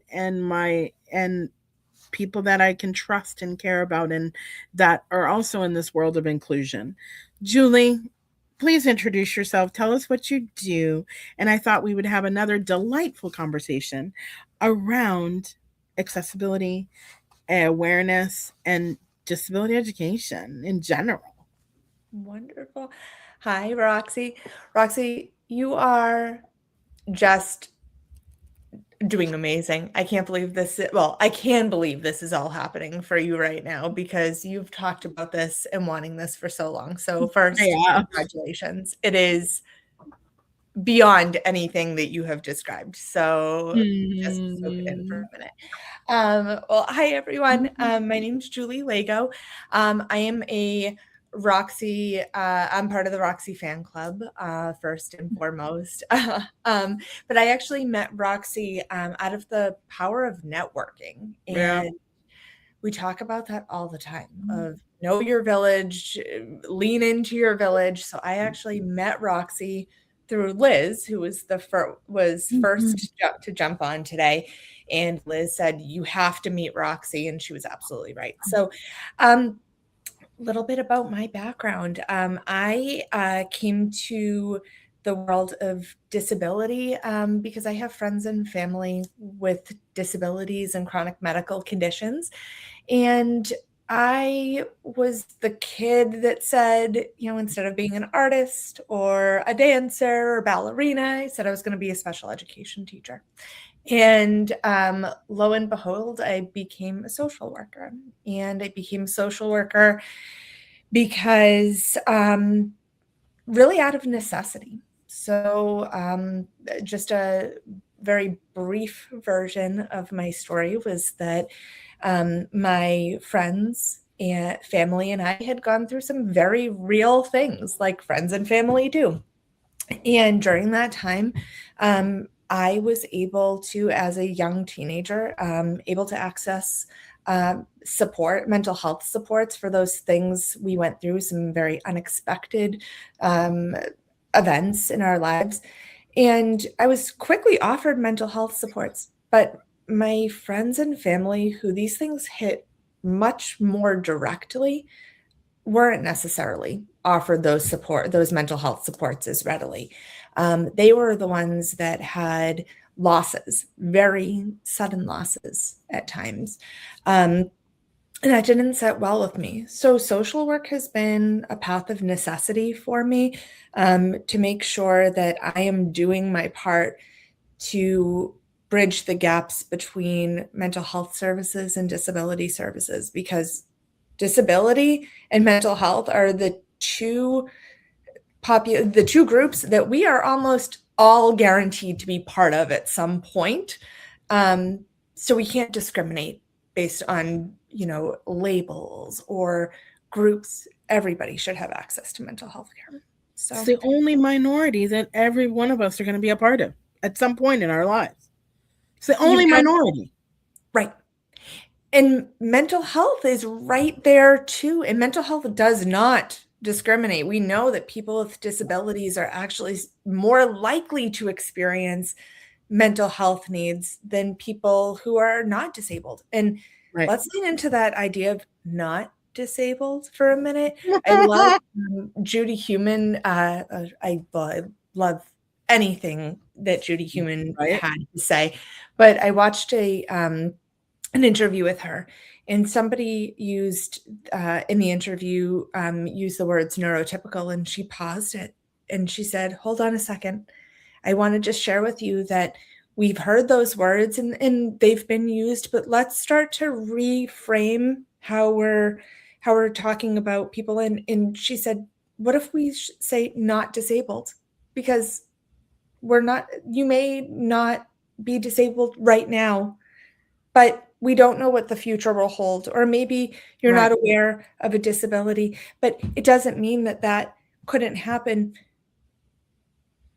We're not somebody may not be disabled in this moment, but Mhm. we have to recognize that it is something that a population that we could all be part of. Maybe we have been in the past too. So Well, and I think, so many of the discussions that have been happening here today, you know, maybe we're opening up some people's eyes to see things differently, right? Maybe within that opening of those people's eyes, we're able to really have that conversation about, wait, oh yeah, my cousin. Oh yeah, my neighbor. mhm. Oh, well, maybe I could ask them to come to the next dinner and not want to invite them again. And what is and I think the question to society is, what's the hesitation?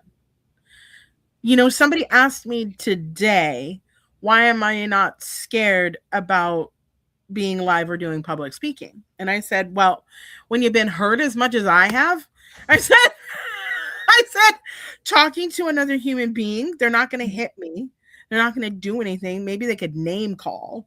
I said, but what's the worst that could happen? And if they do, we can mute them or take them down off the screen, right? So, what's the worst that could happen? All of the trauma has already been done. And why do I not be afraid? Because one of the gifts that God gave me was the higher verbal. So low IQ, high talk ability, so what else should I be doing? I should be really probably podcasting, broadcasting, and having TV land, because that's a skill set. So find the skill set. If somebody had an Ogcom device, why can't we have them talking, right? Their braille, why can't we, have that braille, explain that braille, and tell people what's going on? you know if they're in a walker, we'll move some stuff out of the way, and maybe we can figure out how to get a ramp, or and get them into a building together. The only way we challenge people's assumptions is to be present.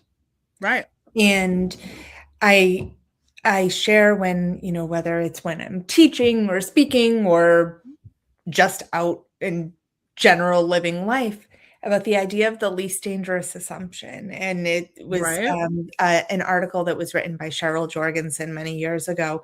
But the idea that it is far less dangerous to assume competence and assume that people can than to assume that people can't. Right. Because if we assume people can't, and we're speaking down to them, we're using infantile language, we are ignoring them, well, we could do far more harm than assuming they can, and then finding out that maybe we have to make some changes to better accommodate their needs. I was actually in DC last week at the disability policy seminar, and I was able to go to Hill Day, so go to meet with some of our representatives. Mm-hmm. And I was so thrilled. I have it right here in my hand, but I went to meet with Jean Shaheen's office, one of her staffers, and he handed me his card in Braille. Oh. And that, right? That is assuming competence. That is universal design. That is assuming that anybody can be there to advocate and meet with them. And that is just so powerful to meet people where they're at. But Roxy, by being here, you are helping to break down any assumptions that people can have. And if they want to stick with those assumptions, well, you know what? That's on them. But the people that you're modeling for right now, Yes. that's Well, and this is why, how does the learning disabled traumatic brain injury start a media company? One digestible bite at a time, ladies and gentlemen. And it's, again, the other show on another platform is called Embracing What's Possible. And because you are limited by your own whatever. And you know what? Yeah, You might be in a group home. Yeah, you might still be home with parents. But there could be one digestible step that you could take that could say, you know what? I know you don't want me to do this, and I know that you think that I'm unable to do this. But you know what? I'm not asking you to be a rebel. I'm not asking you to harm anyone. I'm asking you to take a bite. Maybe you could teach your cousin, your brother, your family, your mother, your father that you are so much more. And Roxy, that was why it was so important for me to explore social work, because having being able to be part of the opportunity for people to have a voice and to share their presence and their worth, right? And their ability to play a meaningful role in their communities was just, it was a non-negotiable for me. And it was part of why I wound up developing a model called Bookends Therapy. And I'm so excited. Roxy, I didn't even tell you, it just got its registration mark. Yay! Finally. So I certify people in my model called Bookends. And the reason that I developed that was because as a clinician for so long, I had people coming to me, caregivers, whether it was paid caregivers, family members, other professionals, and they were often speaking for the people they were caring for with disabilities. When it came to the people that I was supporting who had disabilities, when in supporting them in therapy sessions, or when I was a DSP, or I started as a DSP. What's a DSP? A direct support professional. And you're right, we should not use acronyms, and we lean into them because they all mean different things. So thank you. Right. But I started as a direct support professional when I got my working papers. And so that's all I've only been in the disability field, but what I've seen is that there's a norm of talking for people. Oh, yeah. Or giving people directives. Oh, not yeah. giving them the opportunity to say no. Well, why can't they say no? So I developed Bookends as a way to support training for professionals, medical providers, educators, clinicians, anybody that will listen, to be perfectly honest, Sure. to say, it's one thing for us to say person-centered. It's one thing to say that person should be leading their services. They should have a voice. It's another thing to say, how do we do this? How do we model it? Right. How do we put people in the role and give them the opportunity to teach back, to share what did they hear? How did they hear that information? And tell you how you can support them versus you again going to make that assumption, because let's talk about how dangerous assumptions are. The assumptions. Now, we would have to be a to be continued on that because we've just run out of our time. Right? But again, truly, I mean, these conversations can, we're going to have a Zoom at 3:00 to have the conversations continue. But these conversations need to be talked about because there's just, this umbrella is large and it's so much. So, Julie, I cannot even thank you enough for your time, for your essence, your energy. Now we're going to have a video to demand and more to come because we need to continue these conversations. And I'm super grateful for you. And I really value and appreciate you in my life. Oh, I'm grateful for you. And you rocked it, Roxy. You're so awesome. Technical difficulties, but we work everything out. You rocked it. Yeah, so amazing. I mean, talking about something and to see it to come into fruition is more magical than you could ever imagine. Right? Right, it is. Exactly. So thank you again, Julie. We will be chatting again real soon. Now, next, on to our sponsor, and then we have some great stories coming up. Thank you so much.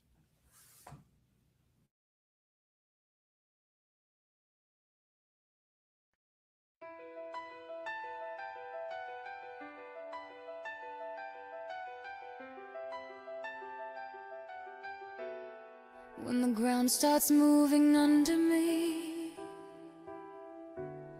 and the walls begin to shake. I don't freeze in the falling, I don't fracture at the break. I've learned how to bend with the pressure,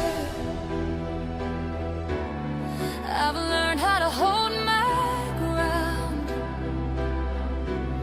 Every change that tries to test me only makes me stronger now. Let it move, let it turn. Every fall is a chance to learn. Feel the ground beneath your feet. This is where your strength will meet. When it shifts, I don't quit. When it cracks, I commit.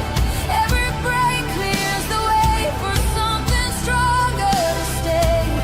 I don't run, I don't drift. I stand firm in the lift. Every storm that hits, I'm stronger than the shift. I've seen seasons rearrange me. I've watched old foundations fall, but I built from what is left. I don't lose myself at all.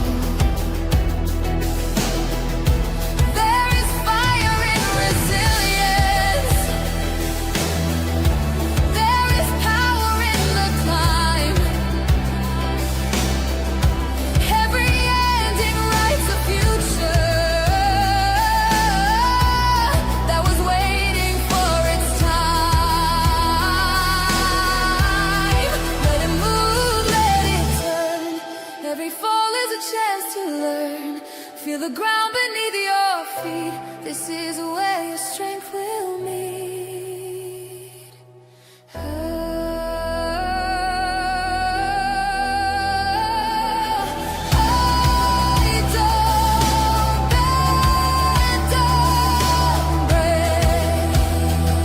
Every shift is mine to take.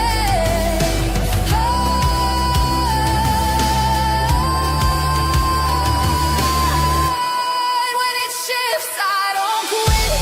When it cracks, I commit. Every break clears the way for something stronger to stay. I don't run, I don't drift. I stand firm in the lift. Every storm that hits, I'm stronger than the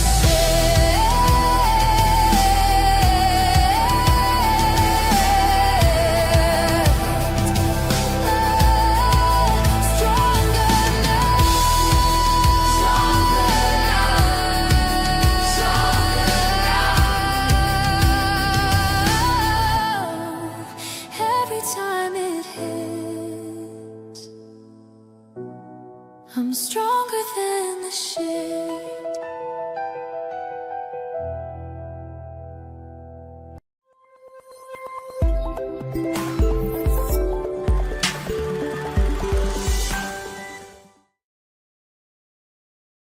Spent the last 40 years of my career in the modeling and commercial photography and advertising industry. I've owned a modeling agency, I've had a production company, and I've also worked internally at the Hasbro toy company.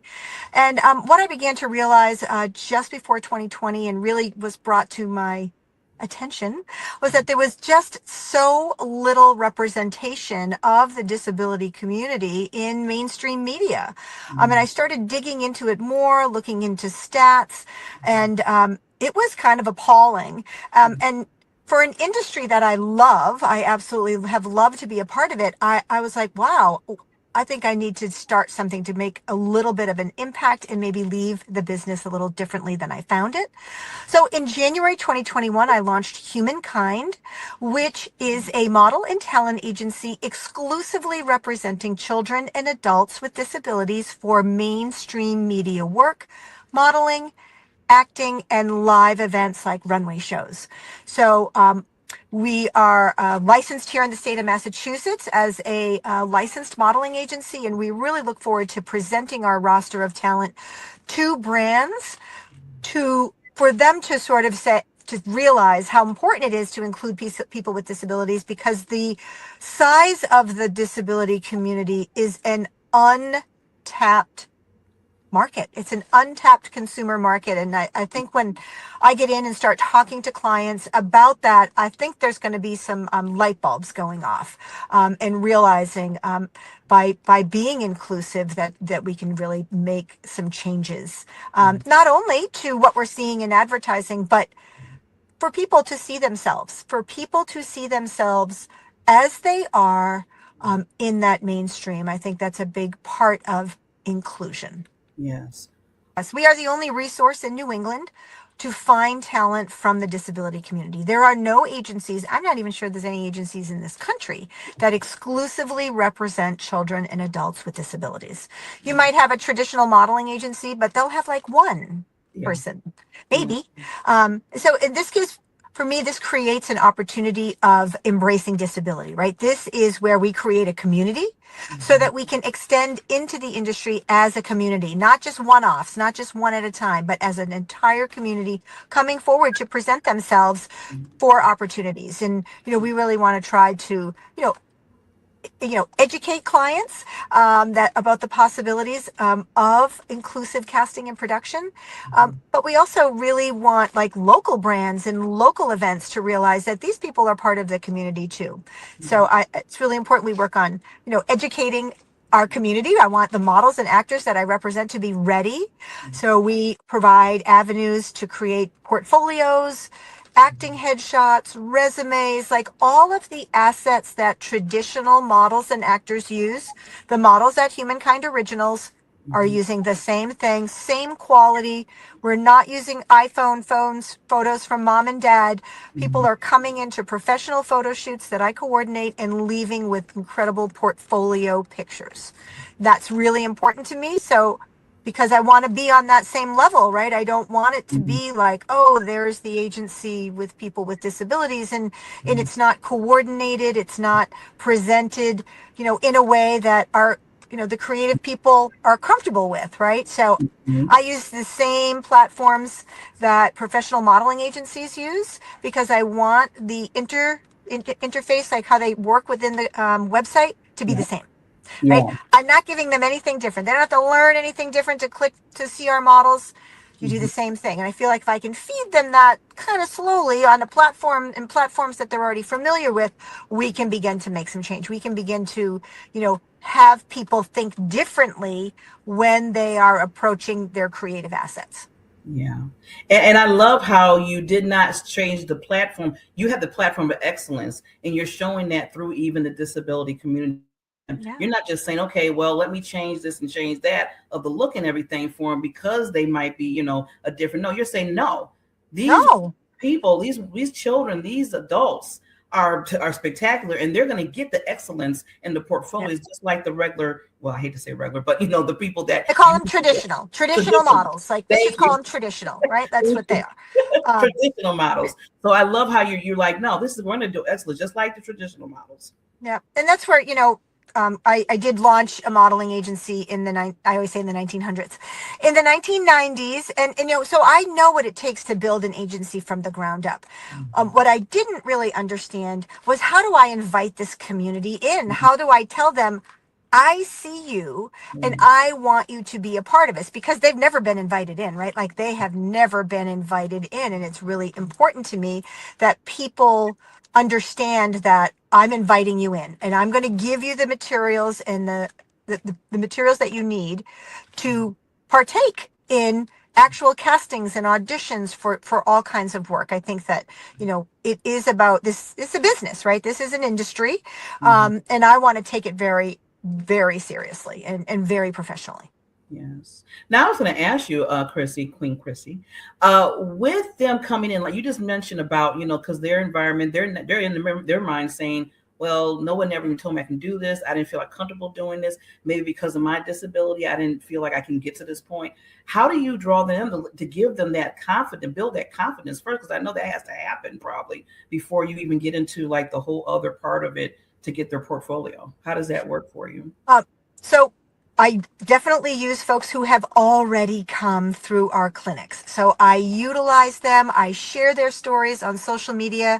I share their successes. We just had one of our young girls filming a movie in New York City over the weekend. And we have another model going to New York City to work with Miss Rachel, which is a child, very popular child toy and woman. She has a TV show or a YouTube show.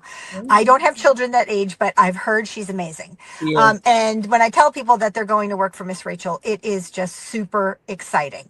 So again, that's one of the things I do to sort of celebrate that and let people know that we're available. But what I also do is I go to the organizations that support different disability communities. For instance, here in Massachusetts, we have the ARC of Massachusetts, and I believe that is also nationwide.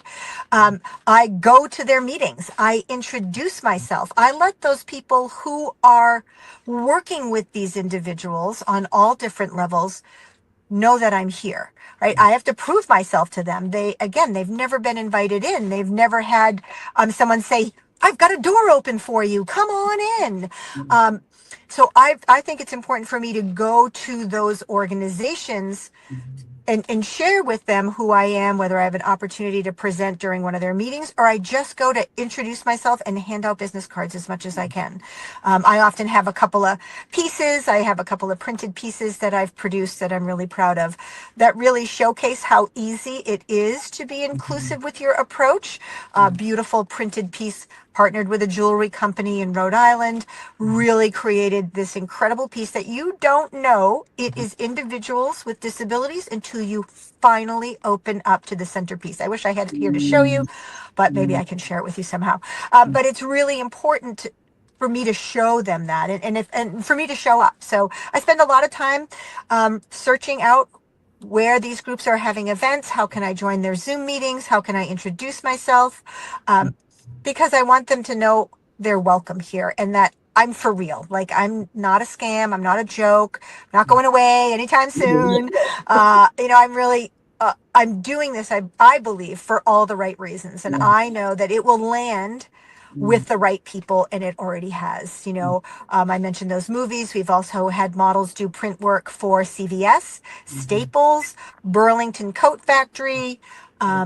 We had I'm totally spacing on the last one, but we're getting bookings. So the things are happening. And I think that the more we can, build some momentum. I mean, we're here in Massachusetts, so we've been in hibernation for the last couple of months.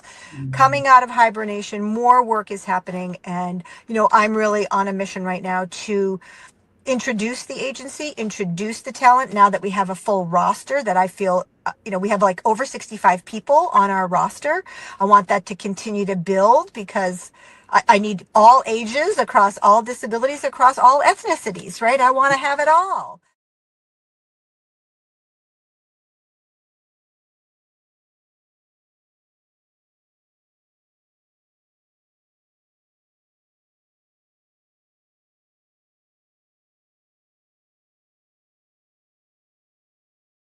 Have a guest, and his name is Tony, and I'm going to introduce him and ask him a few questions.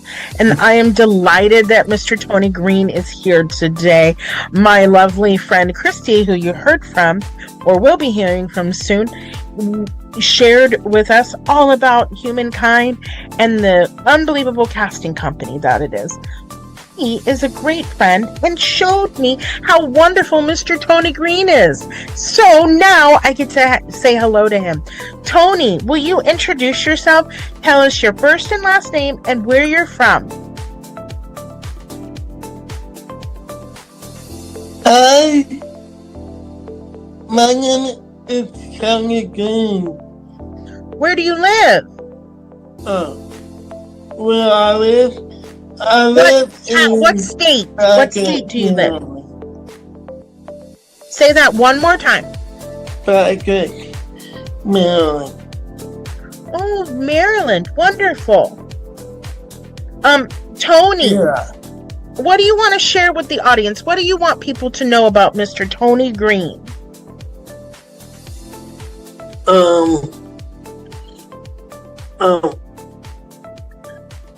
was born April 25th, 1989. You were born in 1989. Okay.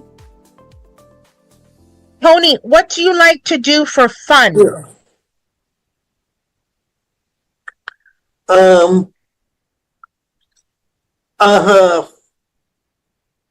I will have to stay fit surgery in my entire life. This year will be 36. You're going to be 35 or 36? I'll be 37 this year. Wow, 37. Tony, Yeah. 37, that's great. Yeah. Isn't that awesome? Tony, you have an amazing family. They've been super supportive of you. Your family, Yeah. you love your family. I do. I feel blessed. Your I family have is a a blessing. wonderful Oh, that's so family. beautiful.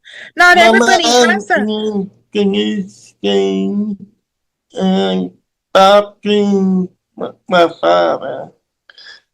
My brother, Bobby Green. Yeah. His wife, Seth Lapson. My niece, Kara. It sounds like. Go ahead. Kara. My sister, How many siblings do you have? Johnny Perkins. How She's many married siblings? to Ethan. How many brothers and sisters do you have? One each. So there's 3 of you. Sister and your brother. Yeah, 3. I'm the baby. You're the child. I'm the baby too. There's You're 3 the of us. baby. I don't have a nice brother. I don't have a nice brother. He's not a blessing. Ah, What you saying right about? my brother's not a blessing, but there's 3 of us. But Tony, my mom have 2 brothers, 2 sisters. Okay. Yeah. So Tony, I've got a really super important question for you. Yeah. What kind of disabilities do you have? Mine is the first. Uncle is the second. Okay. Maria, the second. Wow, you've got a big family that loves you. The first.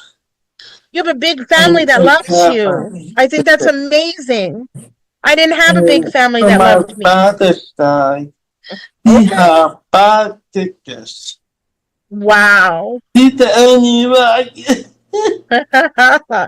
Tony, I got a big question for you. What kind of disabilities do you have? I am deaf.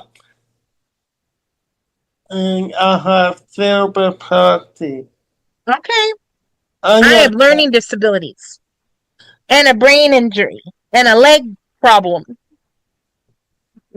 Yeah, me too. You've got a leg problem too. We got all sorts of discrepancies. But let me ask you even. But let me ask you a really cool question. Can I ask you a really cool question? You laugh, you joke around, you care about your family. Do you embrace your disability? Yeah. You do? Right now, in the past, I have 34 surgeries in my entire life. 34 different surgeries. You had a lot of surgeries. Yeah. Yeah, me This too. year will be 35th. Whoa. You've had Yeah. more than me, mister. But you know what I like, and I just am getting to know you? You are so happy and you're so jovial Yeah. and you care and you smile a lot and you're excited Yeah. about life. And you know what? That's really important because you know how many people with disabilities aren't happy or excited about life and aren't jovial? But you and I, mister, I'm high-fiving you. High five. We're jovial and we're happy about life and we're embracing our disabilities because we're important and we have a lot of value. Do you want to tell the audience why you're so capable and high five? Do you want to tell the audience why you're so amazing and capable? Yeah. Why are you capable, man? Say again, please. What is your capabilities? Why are you amazing? What have you done, Tony, that you're a pretty amazing man? I love to help people. How do you help them? I want to help disability people. How do you do that?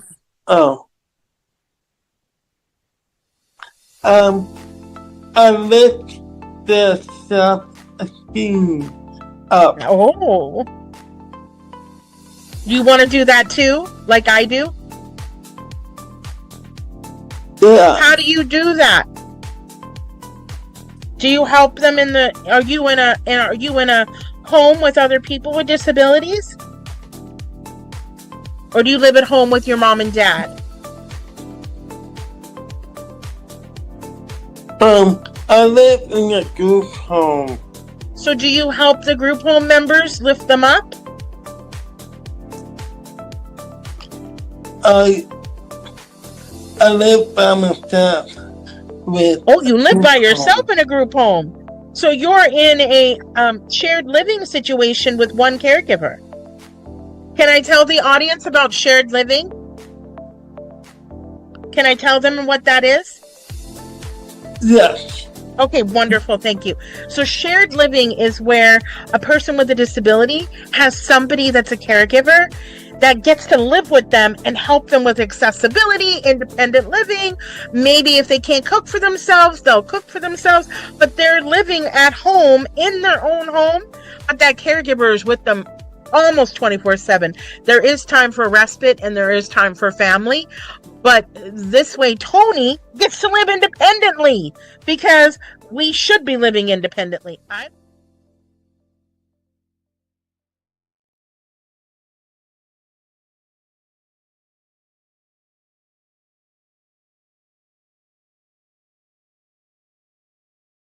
Voices rising. Here we go. Every story must be told. We all arrive with something to say. Different roads, different days. Every chapter, every name carries truth that shaped the way. Some are quiet, some are bold, some are waiting to unfold. But every story, when it's shared, leaves a mark because it's there. Don't doubt the meaning of your voice or the words you choose to bring. What you've lived, what you've learned has a way of touching things. Voices rising, one by one, every story's just begun. Say it honest, say it true. What you share can carry through. Voices rising, hear the sound. Every story spoken loud. When our stories come alive, confidence begins to rise. Your story doesn't need to shine or fit a perfect straight line design. It just needs to be your own. That's how hearts feel less alone. When one voice dares to speak, others find the strength they need. What you share might be the spark that helps someone start. got something worth. Every voice belongs right here. When we listen, when we speak, we remind each other we're seen. Voices rising, one by one, every story's just begun. Say it honest, say it true. What you share can carry through. Voices rising, hear the sound. Every story spoken loud. When our stories come alive, confidence begins to rise. Stories crossing, hearts align. One brave word at just the right time. What we speak can lift the room, make a little more space to bloom. This is how connection grows. This is how the message flows. Not alone, but side by side. That's the power of voices rising.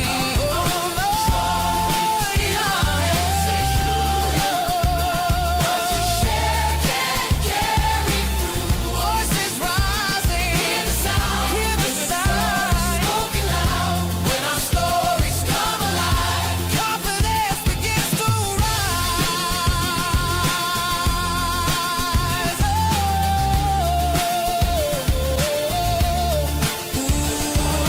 Say it, lead with it. This is how our stories come alive.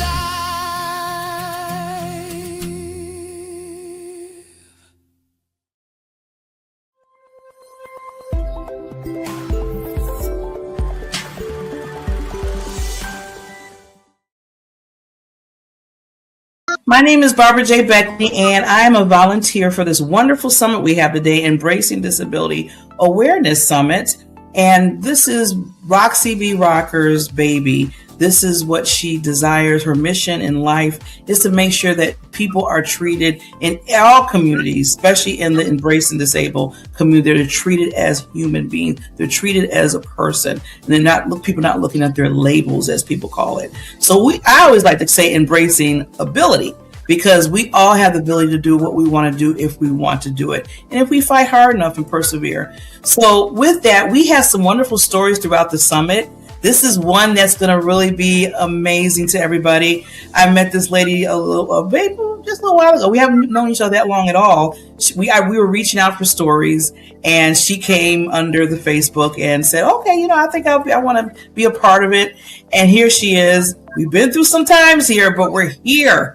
We are here. Her name is Leanne, and she's from Texas. And Leanne, please introduce yourself. And we want to hear your wonderful story to empower people. Thank you, Barbara, and thank you for allowing me to be part of this great summit. My name's Leanne Beatrick Brooks. I grew up in South Texas. I now am living in West Texas. My wonderful husband of not so very long moved me out here. Been a big change, but it's a good change. It's it grows on you. So it's a big move for me. But anyway, growing up, I was always afraid of a disease called lupus. Why, I don't know, but I was. A lady that lived out in the country near us, she had it, and everyone called it a 10-year death sentence. So for whatever reason, I was terrified of it. Well, I had gotten really, really ill. Oh gosh, I don't know when it all started, but I finally got diagnosed with lupus beginning of 2018, October of 2018. I'm sorry, beginning of October 2018. And doing all my research, I figured that's kind of what it was. And my doctor said, it's not just a mild case. It's moderate to severe. You've probably had it at least 10 years. Death sentence. And you didn't know? I'm sorry, I didn't mean to cut you off, but wow. No, ma'am, I didn't. I had no idea. And I had doctors tell me it was all in my head. They checked me for MS. They checked me for Lyme disease. If they could have thought it. And finally, a close friend of mine, she was diagnosed with a mild case of it 6 months prior. And she lived in Houston. She lives in Houston, Texas, and she got me in with her doctor. And he, I never forget it. He patted me on the leg and he said, "We're going to get you well." He goes, "And when you're well, you're not even going to recognize yourself." And I was like, "Okay." And he goes, "I get all the pain. I get it all. I understand." And here came all the tears because you know, when you have other doctors telling you you're crazy, it's all in your head. We all know our bodies, and we all know when there's something wrong, you have to listen. Yes. And this wonderful doctor started me on these on this medication, which I wasn't married at the time, and I was like, how am I going to afford it? The medicine alone would have cost me right at $800. And somehow another, my doctor helped me get awarded a wonderful, I call it a gift, and it paid for the medication. So it saved me a whole bunch of money. And I went through that for about a year. During that year, I'll never forget, it was the week after Easter. I got really, really ill, drove myself to the ER, got admitted into the hospital. And I was on, excuse me, a bed alert, like an alarm. Wow. Excuse me. And dust, West Texas dust. And yeah, they had me on a bed alarm because at the time I was struggling to stand up by myself then that weekend. And a lady from the church came to see me on Saturday. Her name was Debbie. And she came in there and she brought me a Coke and she goes, you're getting up and you're going to walk. And I went, okay. And I was working full-time, single, you know, I had to. And anyway, the nurse was like, are you sure? And I said, yep. And Debbie's like, nope. She stood me up, and apparently I wobbled because the nurse is like, you don't have to do this. And I said, I can do this. And Debbie got me down the hall and back. And that Wednesday, I had to go have a treatment done because I missed the one on Friday since I was hospitalized. Went to Houston. My older sister went with me. And I told her, I said, I'm driving. First of all, I don't like the way she drives. I love her, but I don't like the way she drives. I know he's like, I think I got this. Second of all, I figured if I'm still standing, I'm driving. And I went and had my treatment. The doctor came in to see me. My arms were just black and blue from being stuck so much. I was dehydrated. Veins were collapsing in the hospital. And he came in there and he grabbed my arms. He stood in front of me and grabbed my arms. And I'll say his name. His name's Dr. Pegram. I call him my angel. And he held my hands and he said, this was May 1st of 2019. And he goes, if I didn't know you, I would have thought you were a junkie. And I started laughing. And he just stood there and held my hands. And he said, well, you have any questions? I said, yep, I do. He goes, ask. And I said, how long do I have to do this? And he squeezed my hands and he said, it could be 5 weeks, 5 months, 5 years, Leanna. I can't give you that answer. And I just started to cry. And I remember telling him, I just said, I don't want to do this no more. I said, just let the good Lord do what he wants to do with me. I'm good. And he squeezed my hands and he said, give me 3 more. Give me today, which was May 1st. Give me May 31st and give me the one in June. And he said, if nothing changes, I'll let the good Lord do what he wants to do with you. And I said, okay. So we made the deal. And good thing. I went in, I think it was like June 22nd, around that time. They did my blood work. Well, everything changed. My blood work changed for the positive and for the better. Yes. Went back in September. I was in remission. By November, there was no sign of the disease in my body, which is unheard of. Miracle. That's all I can say. God is good. God is good. I'm just smiling. My heart is just smiling for you so much right now, Lee. It's just, you got me here. You really did. Well, and I had a lady once tell me, if you can't tell your story without crying, then you're not ready to tell your story. Well, I disagree with that. And the reason why I get choked up is because I'm so thankful. Yes. I'm thankful because not only did God give me another chance to live, and I don't call heaven, I say I'm healed. with a new life. Yes. I have to eat differently. I have to work differently. I work. And I had someone tell me, a couple people tell me, you should you should go on disability. I said, no, I can work. I can lift feed sacks. I can help with cattle. I can work in an office. I can clean a house. Has my work environment have had to change? Yes. Yeah. Does it make it a little bit harder to find things to do? Sure. Because a lot of people think it is a disability. I feel like it's been a new chance at a new life.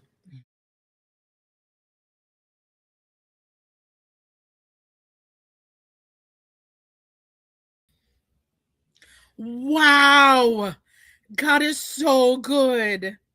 You know, when we started, I was crying. Like at the beginning, I was like pure tears. You know, God is so good. And you heard from my colleagues, my friends, my people that were here today to support and also give the education around this work. You heard them say and share that I've been talking about these things for a while, right? Today was the day.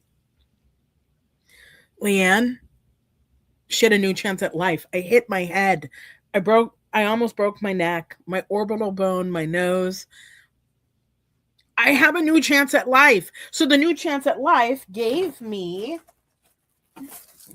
this is the original magazine. See that face? That's me. This is the original OG magazine.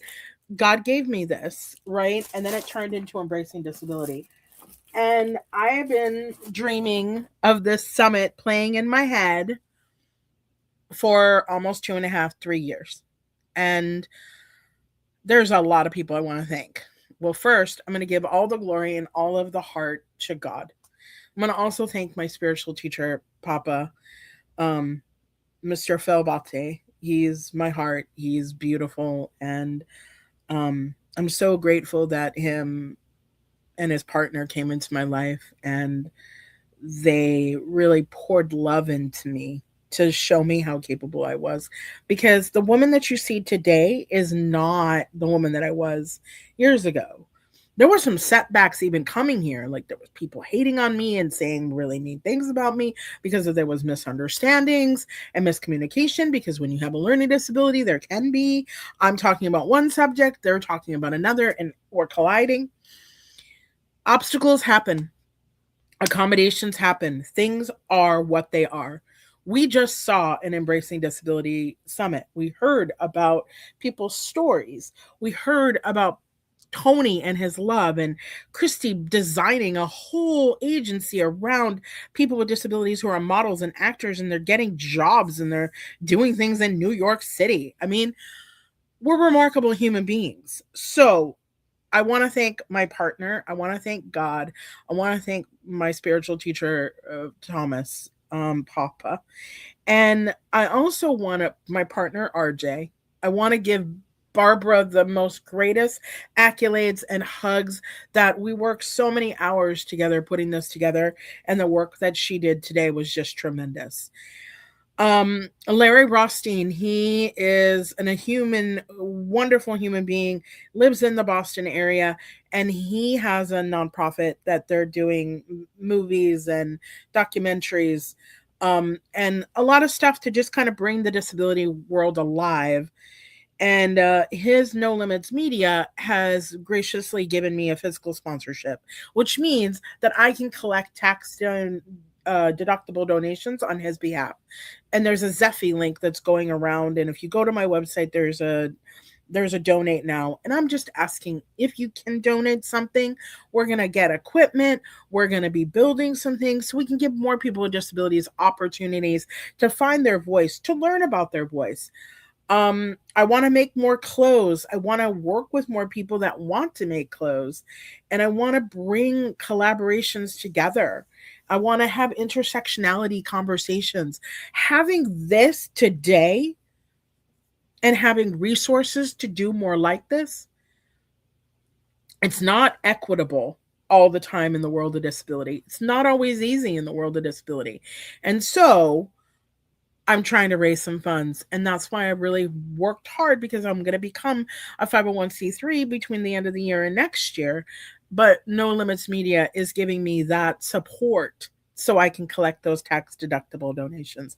They are a registered 501c3. My sponsors are Christy Raymond, who you saw, Liz Teresa. We have Michelle McQuillan. We have Melissa Simon and Brandy Wells. Whoever I forgot about, Michael Anthony. Whoever I forgot about, I love you. I thank you. And thank you so much for watching. DM me, interact with me. The website is www.embracing-disability.com. And I really appreciate you joining us today. Have a wonderful day.